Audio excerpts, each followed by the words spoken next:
నేను ఈ కథ చూస్ చేసుకోవడానికి కారణం క్యారెక్టరైజేషన్ కాదండి. Charan was very supportive. చేయవరం ఇలాంటి సినిమా మంచిది, అందరికీ అంత ఆపర్చునిటీ కూడా రాదు చేయడానికి. కొంతమంది వద్దన్నా కూడా చేయండి, సపోర్ట్ చేయండి అని చెప్పి కూడా చాలామంది చెప్పారనమాట. It's one life and one opportunity, మీకు చేయాలండి చేయాలండి లైఫ్. మా చెల్లిని నేను డెఫినెట్ సపోర్ట్ చేస్తాను. అది ఆయన పాట నేను రిలీజ్ వరకు ఆగలేకపోయాను, అప్పుడే చూస్తాను అనమాట.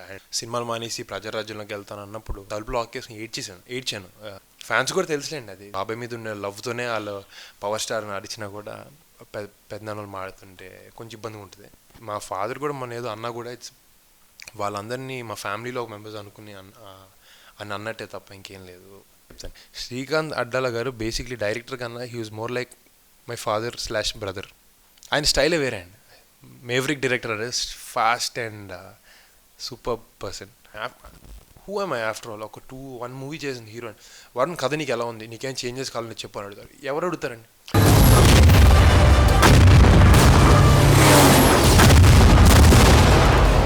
హాయ్, నేను Varun Tej. India glitz viewers అందరికీ ఒక మంచి సినిమా మీ ముందుకు తీసుకురావడానికి మేము ప్రయత్నించాం. అండ్ డెఫినెట్గా ఈ సినిమా మీరు ఆదరిస్తారని కోరుకుంటున్నాను. And please watch Kanchi.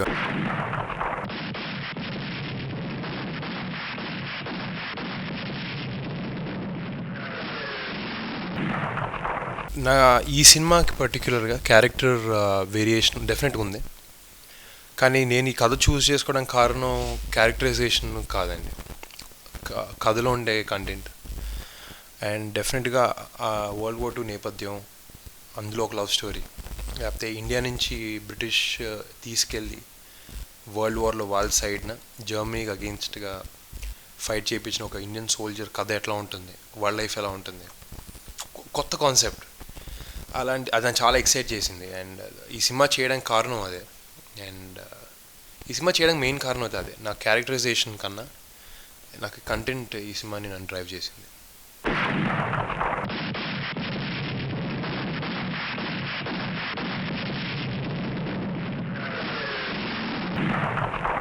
అంటే డెఫినెట్గా నా డైరెక్టర్ సపోర్ట్ నాకు 100% every day, every minute, every shot ఉండింది. అదే నాకు చాలా హెల్ప్ చేసింది చేయడానికి. క్రిష్ ఇస్ వెరీ హ్యాపీ వచ్చిన అవుట్పుట్కి, నేను నా పర్ఫార్మెన్స్, నా సైడ్ వర్క్కి. అండ్ డెఫినెట్ నెక్స్ట్ జనాలు చూసి చెప్పాలి బాగా చేశానా లేదా అనేది. అండ్ నేనైతే జస్టిస్ చేయడానికి ట్రై చేశాను క్యారెక్టర్కి, because it's big character. 2 different variations ఉన్నాయి క్యారెక్టర్. ఒకటి కాలేజ్ బాయ్, ఒకటి ఒక విలేజ్కి వచ్చిన తర్వాత ఎలా ఉంటాడు. ఆ టైంలో ఒకటి చదువుకున్నాడు ఉంటే ఆడు ఎలా మాట్లాడతాడు, కొంచెం ఇంగ్లీష్ మాట్లాడుతుంటాడు, అప్పుడప్పుడు షేక్స్పియర్ లైన్స్ మాట్లాడుతుంటాడు. దాని తర్వాత అక్కడి నుంచి ఒక 24-23 ఇయర్ ఓల్డ్ ఉన్నాడు, మెల్లగా మెచ్యూర్ అయ్యి ఒక 32, ఒక 6-7 ఇయర్స్ తర్వాత వాడు లైఫ్ జర్నీ అంతా అయిన తర్వాత వాడు మిలిటరీకి వచ్చి వాడు వరల్డ్ వార్ 2లో పార్టిసిపేషన్ ఎలా ఉంటుంది, అప్పుడు వాడు లైఫ్ ఎలా ఉంటుంది, వాడు యాజ్ అ పర్సన్ ఎంత గ్రో అయ్యాడు, చాలా చేంజ్ ఉంటుంది క్యారెక్టరైజేషన్లో. మెచ్యూరిటీ అనేది ఉంటుంది కదా, క్యారెక్టర్ మెచ్యూరిటీ. ఆ 8 ఇయర్స్లో అది ఆ డిఫరెన్స్ చూపించడానికి ట్రై చేసాం. సో ప్రాబ్లీ ఆ సోల్జర్ పార్ట్ చేసేటప్పుడు బాడీ లాంగ్వేజ్ చాలా వేరియేషన్ చూపించాల్సి వచ్చింది. అంటే రెండింటికి కూడా తేడా ఉండాలి. ఫస్ట్ సినిమా పక్కన పెట్టేసి as an actor in this film. Dupati Haribabu ఒక బాడీ లాంగ్వేజ్ ఉంటుంది, ఒక రకంగా మాట్లాడతాడు. Captain Dupati Haribabu body language వేరేలా ఉంటుంది. వాడు పెద్దోడు, మెచ్యూర్గా ఉంటాడు, లైఫ్లో చాలా చూసాడు. ఆ అబ్బాయి కొంచెం ఆకతాయిగా ఉంటాడు, సెటర్లు వేస్తూ ఉంటాడు, అక్కడ గోల్ చేస్తుంటాడు, డాన్స్లు వేస్తూ ఉంటాడు. చాలా ఫన్ లవింగ్ క్యారెక్టర్ అది. ఇది మళ్ళీ మెచ్యూర్గా సీరియస్ క్యారెక్టర్ ఇది. సో 2 డిఫరెంట్ వేరియేషన్స్ ఉన్న క్యారెక్టర్తో చేశాను సినిమా.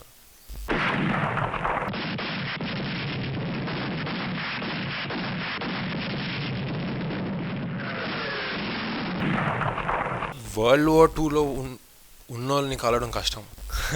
అది అప్పుడు జరిగినప్పుడు 1940s 45లో ఎండ్ అయింది. నేను లేదండి, కలవలేదు, కుదరలేదు, మేము ఆ ప్రయత్నం చేయలేదు. ప్రాబ్లీ మనకు చాలా సినిమాలు వచ్చినాయి హాలీవుడ్లో. సో అవి చూడడానికి వాళ్ళు చేసినంత వరకు మేము చూసి నేర్చుకోవడానికి ట్రై చేసాం. అండ్ ఇప్పుడు 40స్లో అయినా, 50s అయినా, 60s అయినా, 80స్లో అయినా, ఇప్పుడు ప్రజెంట్ 2015లో అయినా ఒక ఆర్మీ, ఒక సోల్జర్ అనగానే ఒక కామన్ బాడీ లాంగ్వేజ్ ఉంటుంది. చాలా ఎరెక్ట్గా, స్ట్రైట్గా, స్ట్రాంగ్గా ఉంటారు. మాట్లాడేటప్పుడు చాలా కట్ త్రోట్గా మాట్లాడతారు. తడబడ్డం అవి ఉండవు. అది ఒక ఎక్స్ ఆర్మీ ఆఫీసర్ సింగ్ ఆయన పేరు, క్రిష్, ఆయన్ని తీసుకొచ్చి మాకు చిన్న బూట్ క్యాంప్ లాంటివి చేయించారు. ఆయన మాకు ఆయన బాడీ లాంగ్వేజ్ నేర్పించడం కానీ, ఎందుకంటే ఇట్స్ క్వైట్ ఇంపార్టెంట్. అదంటే నేను డే టు డే లైఫ్లో ఎక్స్పీరియన్స్ చేసేది కాదు కాబట్టి నాకు తెలియదు ఎలా ఉంటుంది అనేది. చూసి కొంచెం నేర్చుకుంటాం, ఎవరైనా చెప్తే ఇంకా హెల్ప్ అవుతుంది, అది చెప్పిన వాళ్ళతో ప్రాక్టీస్ చేసిన. సో మ్యాక్సిమం వాళ్ళతో ఆయన వచ్చినప్పుడు ఒక 6 days to 7 days చేసాం. చిన్న మార్చింగ్ ఎలా చేస్తారు, ఎలా నడుస్తారు అనేది, ఎంత ఎరెక్ట్గా నుంచుంటాడు అనేది, ఎంత తక్కువగా ఎంత ఎక్కువ ఎఫెక్టివ్గా మాట్లాడతాడు అనేది, ఎంత లౌడ్గా మాట్లాడతారు, ఎంత సీరియస్గా ఉంటారు, ఆయన హెయిర్ స్టైల్ ఎలా ఉంటుంది, వాళ్ళ బాడీ లాంగ్వేజ్ ఎలా ఉంటుంది, వాళ్ళ జెస్చర్స్ ఎలా ఉంటాయి, వాళ్ళు సెల్యూట్ ఎలా కొడతారు, ఒక కమాండ్ ఇచ్చేటప్పుడు ఎలా ఉంటుంది, అన్నీ ఆయన నుంచి నేర్చుకోవడానికి ట్రై చేసాం. ఆయన నేర్పించాడు. I should give him credit for that. And అది కాకుండా ఆయన మాకు ఎంత నేర్పించినది కాకుండా మేము కొంచెం యాజ్ అన్ యాక్టర్ డెఫినెట్గా యాక్టర్ అనేది కొంచెం అబ్జర్వెంట్గా ఉండాలి. నేను ఆయన చూసి కొంచెం నేర్చుకుని కూడా ఉంది, పికప్ చేసింది. ఆయన ప్రాబ్లీ కూర్చునే స్టైల్ మాకు ఆయన మైండ్లో లేదు, అది మాకు చెప్దామని. కానీ నేను చాలా అబ్జర్వ్ చేశాను ఆయన కూర్చునే విధానం. కానీ ఒక చిన్న చైర్ మీద కూర్చుంటే ఇలా కూర్చుంటే, మనం ఇలా కూర్చున్నట్టు ఇలా కూర్చోరా, ఎప్పుడు ఇలాగే కూర్చొని ఉంటారు. సో ఆ చిన్న నేను పట్టుకోవడానికి ట్రై చేశాను అండ్ ఇంప్లిమెంట్ చేశాను సినిమాలో. ఆ బిలీవబిలిటీ కోషెంట్ అయితే బాగుందని మా డైరెక్టర్ సినిమా చూసిన అయితే నమ్మారు. ఒక సోల్జర్ని చూసినట్టే అనిపించింది నాకు, ఎందుకంటే చాలా ఇంపార్టెంట్ అండి. ఎక్కడో సోల్జర్లా లేడు, ఏంటి మామూలుగానే ఉన్నాడు, ఆ హరిబాబులాగే ఉన్నాడు, కెప్టెన్ హరిబాబులా లేడు అనిపించినప్పుడు ఆ డిస్కనెక్ట్ అనేది వస్తుంది సినిమాలో. సో అది రాకుండా ఉండడానికి మ్యాక్సిమం ఆథెంటిక్గా ఉండడానికి ట్రై చేసాం అటెంప్ట్.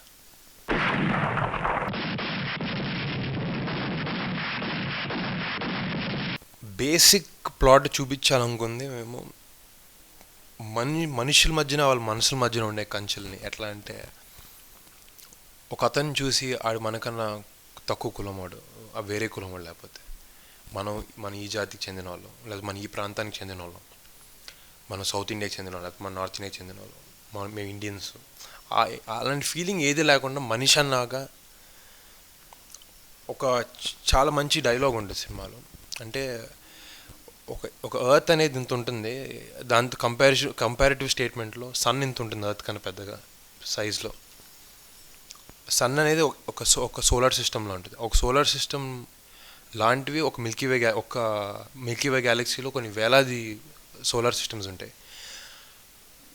అవన్నీ ఒక అతనితో మాట్లాడుతూ ఆకాశం చూపించి అది ఒక్కొక్క స్టార్, ఒక్కొక్క మిల్కీవే గ్యాలక్సీ. అది చూడడానికి ఇంత ఉంది, ఒక చుక్కలు బతుకుతున్న మనుషులు మనందరం అయిన వాళ్ళు ఎందుకు కాదు అని అడుగుతాడు. అంటే that's how the character things. అంటే ప్రతి ఒక్కరు మనోళ్ళే అని అనుకుంటుండాలి. హీరో సినిమాలో వెళ్ళి ఎవరో హీరో వేరే దేశం వాళ్ళని కాపాడుతుంటాడు, వెళ్ళి జూయిష్ పీపుల్ని కాపాడుతుంటాడు, కొంతమంది అవసరం వాళ్ళని కాపాడు అన్నప్పుడు ఈ డైలాగ్ చెప్తాడనమాట. సో బేసిక్ సందేశం సినిమాలో ఇచ్చేది అదే అనమాట. Equality among humans irrespective of caste, creed, colour, race, anything.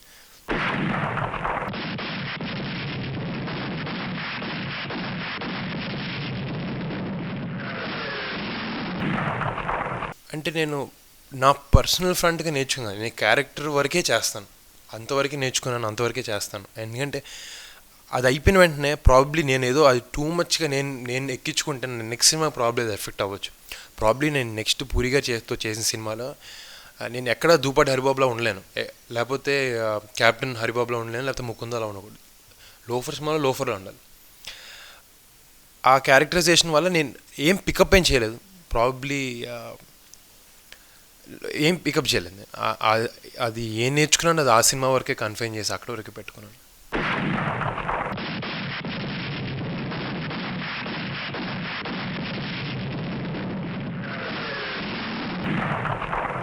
డెఫినెట్గా క్రిష్ చెప్పిన దానికి సినిమా ఇంకా బాగా తీసాడు. ఎందుకంటే చెప్పినప్పుడు కథ నాకు ఎంత బాగా నచ్చింది, కానీ లోపల నాకు భయం, ఇంత పెద్ద కథని మనం చేయగలుగుతామా క్రిష్, మనం అంతే ఆథెంటిక్గా క్యాన్ వీ రీలివ్ మళ్ళీ వరల్డ్ వార్ II ఎరాని చూపించగలుగుతామా మనకున్న ఈ బడ్జెట్లో, మనకున్న ఈ సోర్సెస్తో చేయగలుగుతామంటే క్రిష్ వాజ్ కాన్ఫిడెంట్. అండ్ మా team, entire team I should say, art director team, మా కెమెరామ్యాన్ టీమ్, మా మేకప్ ఆర్టిస్ట్, మా కాస్ట్యూమ్స్ రాజీవ్ గారు వైఫ్ చేశారు కాస్ట్యూమ్స్, అంతా చాలా ఆథెంటిక్గా అందరూ వాళ్ళ పనిని 100% హార్డ్ వర్క్ పెట్టి చాలా ఆనెస్ట్గా చేశారు. And I would want to thank my entire team for doing a super job. అంతా అది అవుతుందా లేదా అనుకున్నాం, కానీ మొన్న నేను అవుట్పుట్ చూసినప్పుడు, ఆ రషెస్లో చూసినప్పుడు ఐ వాజ్ సి మన సినిమా మనం చూసుకున్నప్పుడు ఆ ఫీలింగ్ అంత రాదు. బయట వాళ్ళు చూస్తే problem. I was surprised, I was taken by, అమ్మ మన సినిమా అనేది మన సినిమాని మనం ఎప్పుడు చేసాం, అంత సర్ప్రైజ్ అయ్యాను. అంటే అంత బాగుంది. ఐ వాజ్ వెరీ హ్యాపీ అవుట్పుట్తో. అండ్ జ్ఞానకృష్ణ చెప్పిందని కానీ బాగా చేసావు కృష్ణ అని ఇలా చెప్తున్నాం కదా బ్రదర్ నీకు అని.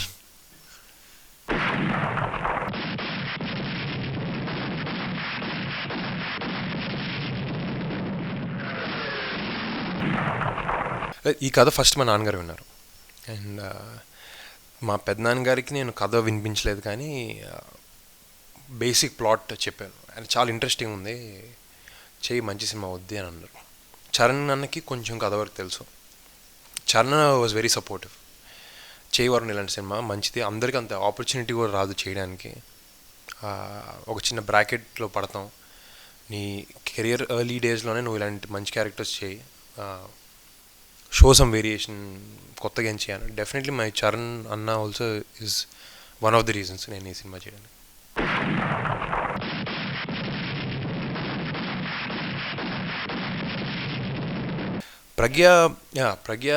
ప్రజ్ఞ నాకు ఈ సినిమా క్యారెక్టర్ ఒక పెద్ద రాయల్ లుక్ ఉండే ఒక అమ్మాయి కావాలని తెలుసు. ఎవరు చేస్తారనేది నేను పెద్ద స్పెసిఫిక్గా కృష్ణ అడగలేదు. ఒకరోజు ఒక అమ్మాయి ఫోటో తీసుకొచ్చి చూపించాడు, బాగుంది కృష్ణ అమ్మాయి, షీ లుకింగ్ ప్రిటీ. ఏంటి ఎవరు అంటే, మన సినిమాలో హీరోయిన్గా అనుకుంటున్నాం. ఎవరు అంటే ప్రజ్ఞ అని చెప్పాడు. ఓకే, నేను అప్పుడే అమ్మాయిని కలవలేదు, అమ్మాయి ఏ సినిమా చేసింది నాకేం తెలియదు, నేను చూడలేదు సినిమా. సో ఫస్ట్ డే నేను అమ్మాయిని, అమ్మాయి కృష్ణ అమ్మాయిని ఏమంటారు ఆ చిన్న ఫోటోషూట్ అన్నీ చేశాడు, ఫైనలైజ్ చేశాడు. సో ఫస్ట్ డే నేను అమ్మాయిని కలిసింది షూటింగ్ లొకేషన్లో, ఫస్ట్ డే రోజు కలిసా. సో పరిచయం అంతా అయింది. బట్ ఆ క్యారెక్టరైజేషన్లో ఉన్న డెప్త్ అండి, ఆ హీరోయిన్ క్యారెక్టరైజేషన్, సీతాదేవి క్యారెక్టర్లో కొత్త అమ్మాయి ప్లే చేయగలుగుతుందా అనేది ఒక చిన్న డౌట్ ఉండింది. అంత డీప్ క్యారెక్టర్ అది, ఎంతవరకు అర్థం చేసుకుంటుంది, ప్రాబ్లమ్ మన లాంగ్వేజ్ బ్యారియర్ వల్ల. కానీ దట్ గర్ల్, అమ్మాయిలో ఉండే డెడికేషన్ చూడడానికి చాలా ఫన్నీగా మాట్లాడుతూ కొంచెం తింగర చేస్తూ ఉంటుంది. But when it comes to work she is so dedicated. నేనే సర్ప్రైజ్ అయ్యాను. అమ్మాయి డైలాగ్ చెప్పినప్పుడు నాకు తెలుగు అమ్మాయిలు అనిపించేది అమ్మాయి. అండ్ స్పష్టంగా చెప్పేది. మధ్యలో మాకు డబ్బింగ్ ప్రాబ్లం అమ్మాయితో చెప్పించాల్సి వచ్చేదేమో అని అనుకున్నాం. అంటే ఇంకెవరికి ఆమె బాడీ లాంగ్వేజ్కి ఆమె చేసినంత మంచి యాక్ట్కి మంచి డబ్బింగ్ ఆర్టిస్ట్ కూడా తేలేకపోయాం మేము. అమ్మాయి అంత సూట్ అయ్యేలా ఆఖరికి వి ఫౌండ్ సమ్మన్. But she's a fabulous actress. Work wise she's fantastic.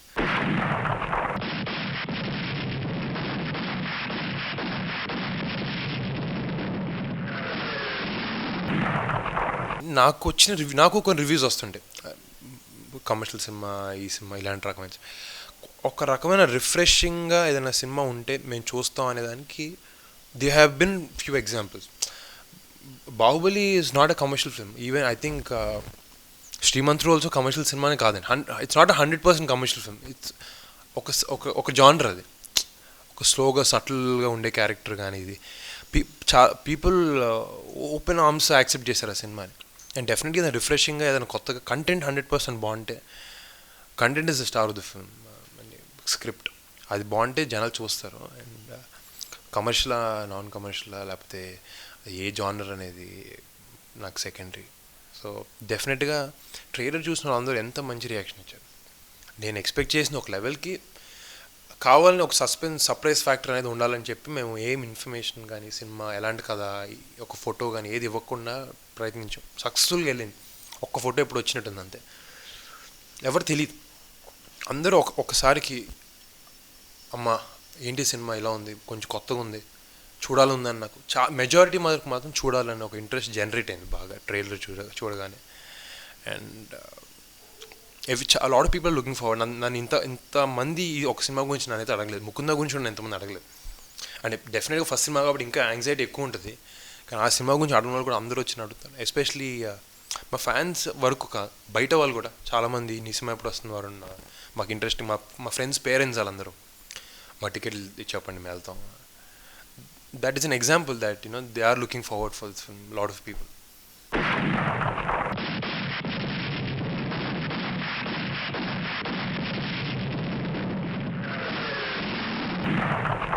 Probably actor బట్టి డిపెండ్ అవుతుందండి. అంటే రెండు కరెక్టే, వాళ్ళ ప్రకారంగా సినిమాలు చేయడం కరెక్ట్. అలా ఫ్యాన్స్కి నచ్చేలా సినిమాలు చేసి సక్సెస్ పొందిన వాళ్ళు ఉన్నారు, వాళ్ళకి నచ్చినట్టు సినిమాలు తీసి సక్సెస్ పొందిన ఉన్నారు.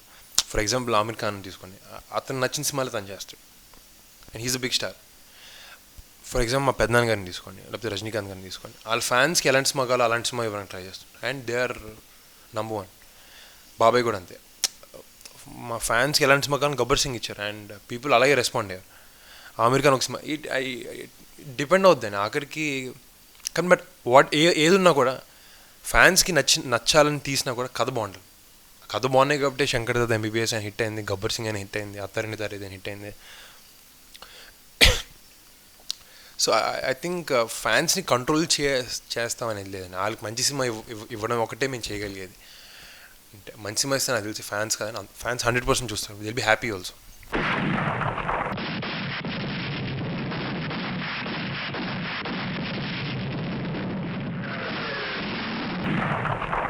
అంటే ప్రాబ్లీ ఫ్యాన్స్ వరకు వచ్చినప్పుడు వాళ్ళకి అది ప్రాబ్లీ అది అయిన సిచ్యువేషన్. నాకు ఇందాక వేరే ఇంటర్వ్యూలో ఎవరు అతను అడిగారు, అప్పుడు చెప్పాడు నాకు ఎవరు సో అండ్ సో నాకు తెలియదు. మేబీ అప్పుడు వాళ్ళ ఆలోచన విధానం కొంచెం అలా ఉండేది, ఇప్పుడు మారారు డెఫినెట్గా. నన్ను కొంతమంది వద్దన్నా కూడా చెయ్యండి, సపోర్ట్ చేయండి అని చెప్పి కూడా చాలామంది చెప్పారనమాట. డెఫినెట్గా మా చెల్లి ఒక ఒక ఇండివిజువల్, మా సిస్టర్ అని కాదు, ఒక పర్సన్కి ఒక వర్క్ మీద ఒక స్ట్రీమ్ ఆఫ్ లైన్ మీద అంత ప్యాషనెట్గా ఉన్నప్పుడు I think it's one life and one opportunity. మీకు చేయాలండి చేయాలండి లైఫ్లో, ఆలోచించుకుని పక్కల గురించి. మా చెల్లిని నేను డెఫినెట్ సపోర్ట్ చేస్తాను, మా ఫ్యామిలీ కూడా సపోర్ట్ చేస్తాను. అంత మంచి పని చేయాలనుకోండి, she not trying to do something wrong. And ఎందుకంటే ఒక సినిమా చేయాలంటే ఒక హీరో ఎంత ఇంపార్టెంట్, ఒక డైరెక్టర్ ఎంత ఇంపార్టెంట్, ఒక యాక్ట్రెస్ కూడా అంతే important. She plays a equal role. So అలాంటిది మా ఫ్యామిలీ నుంచి మేము 8 మంది హీరోలు, మాకు తెలుసు ఒక యాక్టర్స్ ఇంపార్టెన్స్ అండి, యాక్టర్స్ లేకపోతే ఎలా ఉంటుంది అనేది కూడా మాకు తెలుసు. అంటే మా పెద్దనాన్న గారి శంకర్ దాదా జిందాబాద్కి ఒక యాక్టర్స్ని ఎతకడానికి చాలా ఎతికాం, అంత వ్యాక్యూమ్ ఉండకూడదు. ప్లస్ మన తెలుగు నుంచి వచ్చే యాక్టర్స్లు కూడా బాగా తక్కువ మంది ఉన్నారు. And why shouldn't it be my sister. And డెఫినెట్గా దాన్ని మంచి వర్క్ చేస్తుంది. అదే చెప్పాను, నువ్వు ఏదో వచ్చావు, ఏదో చేసావు, ఏదో వెళ్ళావు అని కాదు. నువ్వు వచ్చావంటే 100% దిగి 100% ప్యాషనెట్గా వచ్చి అదొక్కటి నేను 100% ఎప్పుడు చెప్తుంటాను దానికి. మా ఫాదర్ కూడా అదే చెప్తారు. అండ్ నేను చెప్పడం కాదు, తను అలాగే ఆలోచిస్తుంది. అది మేము ఏదో బ్రదర్ కాబట్టి చెప్పగలని చెప్తున్నాను తప్ప, she's very passionate about her work. Will definitely support her.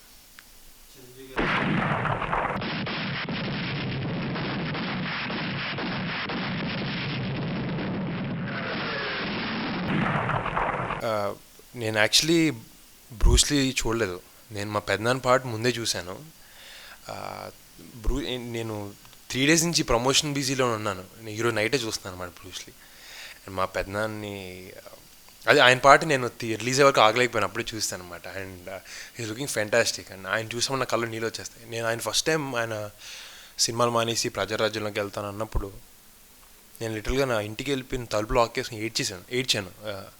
ఎంతసేపు ఏడ్చాను, ఎంతసేపు ఉన్నాను రూమ్లో, నా గదిలో గుర్తులేదు, డిప్రెషన్లోకి వెళ్ళిపోయాను అనమాట. ఇంకా అంటే మళ్ళీ మా పెద్దనాన్ని స్క్రీన్ మీద చూడన్నా, ఆయన ఇంకా పాలిటిక్స్కి వెళ్ళిపోతున్నా అంటే నేను డాడీ వెళ్ళకండి అని చెప్పాను. But he went for the greater good, for good cause. కానీ మళ్ళీ ఆయన ఆ హోల్ ప్రాసెస్ని వెళ్ళిన తర్వాత మళ్ళీ ఎక్కడో నా ఎరీనాకి నేను రావాలి, మా ఫ్యాన్స్ దగ్గర నేను రావాలని కోరుకుని వచ్చారు. అండ్ రెస్పాన్స్ అలాగే ఉంది. ఆ థియేటర్లో రెస్పాన్స్ చూస్తే వాజ్ క్రేజీ.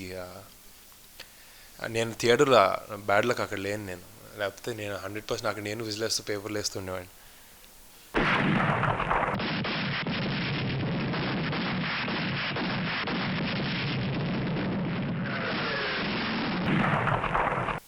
అంటే డెఫినెట్గా ఫ్యాన్స్ అంటే ఇండివిజువల్ ఫ్యాన్స్ అనేది అందరికీ ఉంటారండి. సే ప్రాబబ్లీ ఒక అతనికి ఒక ఇండివిజువల్కి ప్రాబ్లీ చరణ్ నచ్చచ్చు, బన్నీ అంటే ఇష్టం ఉండకపోవచ్చు, లేకపోతే తేజ్ అంటే ఇష్టం ఉండొచ్చు, బన్నీ అంటే నచ్చకపోవచ్చు, బన్నీ అంటే ఇష్టం ఉండొచ్చు, వైస్ వర్స్, వాళ్ళ ఓన్ టేస్ట్ అది.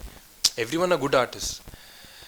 సే ప్రాబ్లీ తారక్ నచ్చిన అతను సేమ్ ఫ్యామిలీలో ఉన్న ఎవరైనా కూడా అలా వాళ్ళ ఇండివిజువల్ టేస్ట్ ఉండొచ్చు, బట్ అదొక వియర్డ్ సిచ్యువేషన్. ఫ్యాన్స్ కూడా అరిసేది అంతా కూడా just because of their love towards బాబాయ్. వాళ్ళు బాబాయ్ వస్తే చూడాలి అనేది. అండ్ బాబాయ్ పర్సనల్ చాయిస్ అంటే ఆయనకు అంత పబ్లిక్ ఈవెంట్స్కి రావడం అంత ఇష్టం లేదనమాట. ఏదో చిన్నగా ఎప్పుడైనా వెళ్తూ సపోర్ట్ చేస్తూ ఉంటారు తప్ప. బట్ డెఫినెట్లీ ఆయన సపోర్ట్ మా అన్ని సినిమాలకు ఉంటుంది. బ్రూస్లీ సినిమా కూడా బాబాయ్ మనకు వచ్చి పెద్దాన్ని కలిసారు. ఆయనకి లోపల ఉంటుంది, కానీ he's that kind of a person. అది ప్రాబ్లీ ఆ లవ్ వల్ల ఆయన రారు, ఆయన అర్థం చేసుకుంటారు.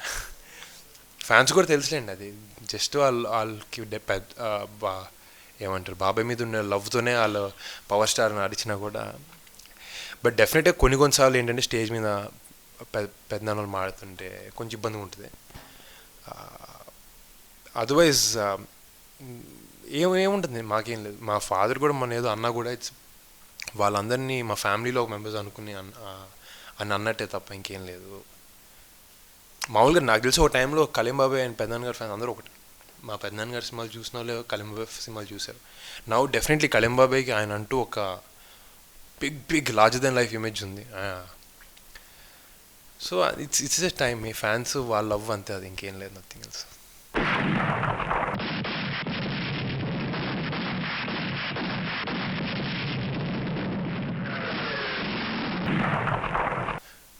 నాకు మొన్న యాక్చువల్లీ నేను రీసెంట్గా చరణ్తో ఊరికే మాట్లాడుతున్నాను. చరణ్ ఈ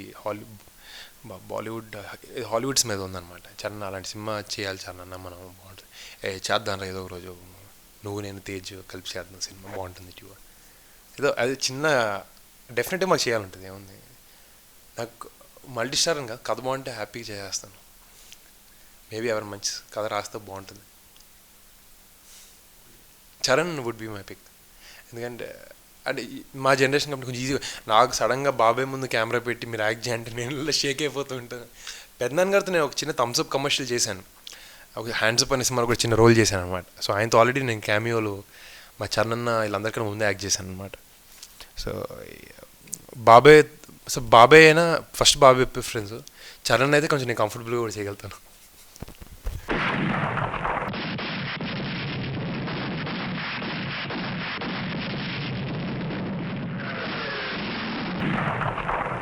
అంటే ప్రాబ్లీ ముకుందాలో ఒక టైప్ ఆఫ్ క్యారెక్టర్ ఒక రకంగా చేశాడు అనేది, ఈ కంచెలో ఒక రకంగా ఉంటుంది.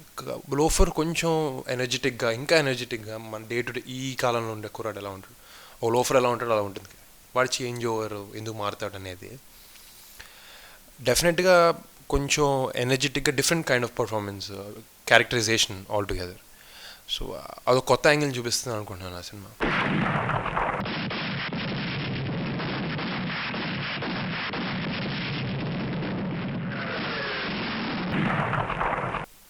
నిజంగా చెప్తాను, హ్యాపీగా చెప్తాను, శ్రీకాంత్ అడ్డాల గారు బేసిక్లీ డైరెక్టర్ కన్నా he was more like my father / brother. అంటే ఒక పెద్ద ఆయన లాగా నన్ను చూసుకుంటూ, బాబు ఇలా చేయి అంటే, ఆయన ఏజ్ కూడా అంత పెద్ద ఆయన కాదు, చిన్న ఆయనే, కానీ నాకు ఆయనతో ఉండేటప్పుడు మా ఫాదర్తో ఉండే ఫీలింగ్ ఉంది. నా ఫస్ట్ సినిమాలో ఆయనతో ట్రావెల్ చేశాను, ఎక్కువ మా ఫాదర్ లేరు, ఎక్కడో మంచి బాండింగ్ ఉండింది నాకు ఆయనకి. అండ్ ఇప్పుడు అప్పుడు మాడుతుంటాను ఆయనతో. And is a lovely human being, very down to earth and all. Krish అయితే ఇస్ వెరీ ఎనర్జెటిక్, ఎప్పుడు చూసినా ఏదో కంటెంట్, ఏదో సినిమా గురించి మాడుతుంటాడు. అంటే పిచ్చి ప్యాషన్ సినిమా అంటే క్రిష్కి. కుమ్మరోడి కుండ, చాకలోడి బండ, కంసాలి సేత, సాలీల నేత, వాళ్ళు మాత్రమే బ్రతకడానికి కాదు. Krish is ultimate, he's a storyteller, he's one of the most passionate directors we have. ఏదో కొత్తది చెప్పాలని ట్రై చేస్తూ ఎప్పుడు తపనలో ఉంటూ ఉంటాడు, ఏదో రాస్తూ ఆలోచిస్తూ ఎప్పుడు. కుమ్మరోడి కుండ, చాకలోడి బండ, కంసాలి సేత, సాలీల నేత, వాళ్ళు మాత్రమే బ్రతకడానికి కాదు. పూరి గారు అయితే నాకు చిన్నప్పుడు ఒకసారి ఫస్ట్ నేను ఎవరు తెలియదు, నేను ఫస్ట్ మా నాన్నగారు నేను డైరెక్టర్ అవుతానేమో అనుకుని ఒకసారి నీకు పూరి గారు ఆఫీస్కి వెళ్ళి ఆయనతో చెప్పాను, ఆయన దగ్గరికి వెళ్ళి మాట్లాడి. చిరుతా టైంలో నేను పూరి గారు ఆఫీస్కి వెళ్ళాను ఫస్ట్ టైం. దాని ముందు కలిసాను తప్ప అంత గుర్తులేదు. సార్ హలో సార్ కూర్చున్నాను. ఏంటి వరుణ్ ఏం చేద్దాం అనుకున్నాను అంటే, సార్ ఏం లేదు సార్ డైరెక్షన్ నేర్చుకుందాం అనుకుంటున్నాను, మీ దగ్గర అసిస్టెంట్ డైరెక్టర్ చేస్తాను చిరుతా సినిమాకి అనమాట. ఏముంది వరుణ్ చాలా కూల్ అనమాట. అసలు ఆయన ఏది హార్ట్కి తీసుకోడు, ఏది ఒక మనిషి మీద గ్రడ్జ్ అనేది పెట్టుకోడు, లైఫ్ని అలా బతుకుతుంటాడు, ఎంజాయ్ చేస్తూ ఉంటాడు. ఆయనకి ఏంటంటే ఒక్క రోజు కూడా ఆయనకి షూటింగ్ లేకుండా ఆయనకి టైంపాస్ అవ్వదు. ఆయనకి అదే ఇష్టం. ఆయన అది he eats sleeps drinks movies only. And ఆయన ఈ ఏజ్లో కూడా ఆయనకి ఎట్లా అంటే అసలు నాకు ఆయనతో ఉంటే ఒక పెద్ద ఆయనతో ఉన్నాను, ఒక పెద్ద డైరెక్టర్తో ఉన్నాను ఫీలింగ్ 1% ఒక్క రోజు తెప్పేది. ప్రాబ్లీ నేను క్రిష్తో ఇంకా శ్రీకాంత్ అడ్డాల గారితో ఉన్నంతకన్నా ఫ్రీగా డైరెక్ట్గా మాట్లాడగలుగుతాను పూరి గారితో. అండ్ ఆయన స్టైలే వేరే అండి. Maverick director arrest fast and super person, very genuinely very good human being he's. జనరల్గా చిన్న చిన్న గ్రడ్జెస్ అని పెట్టుకుంటారు అని చాలామంది. ఆయనకి అసలు ఏం లేదు, ఏముండదు. నాతోనే who M I after all, ఒక 1 మూవీ చేసింది హీరోయిన్, వరుణ్ కథ నీకు ఎలా ఉంది, నీకేం చేంజెస్ కావాలని చెప్పని అడుగుతారు. ఎవరు అడుగుతారండి? ఒక 30 ఫిల్మ్స్ చేసిన డైరెక్టర్ అడుగుతారా అంటే దట్స్ హిమ్. అంటే అడగని వాళ్ళు తప్పు అనట్లేదు నేను, దట్స్ హిమ్. అంత జోవియల్గా అంత క్లోజ్గా ఉంటుంటాడు. ప్రాబ్లీ దానివల్లే ఆయన ఇచ్చే ఆ స్పేస్ వల్లే అందరు యాక్టర్స్కి ఆయనతో చేయడానికి ఇష్టపడతారు. ప్రాబ్లీ అవుట్పుట్ కూడా అలాగే వస్తుంది. ప్రభాస్ గారు బుజ్జిగాడు కానీ ఆయన ఇమేజ్ చేంజ్ వల్ల అయింది. చరణ్ చిరుత ఫస్ట్ సినిమాతోనే, అండ్ బన్నీ దేశ్ముఖ్ కానీ వాళ్ళిద్దరు కాంబినేషన్ బాగుంటుంది. ఇద్దరు అమ్మాయిలతో కూడా సినిమా బాగానే ఆడింది. ఆయన హీఈస్ వండర్ఫుల్ పర్సన్.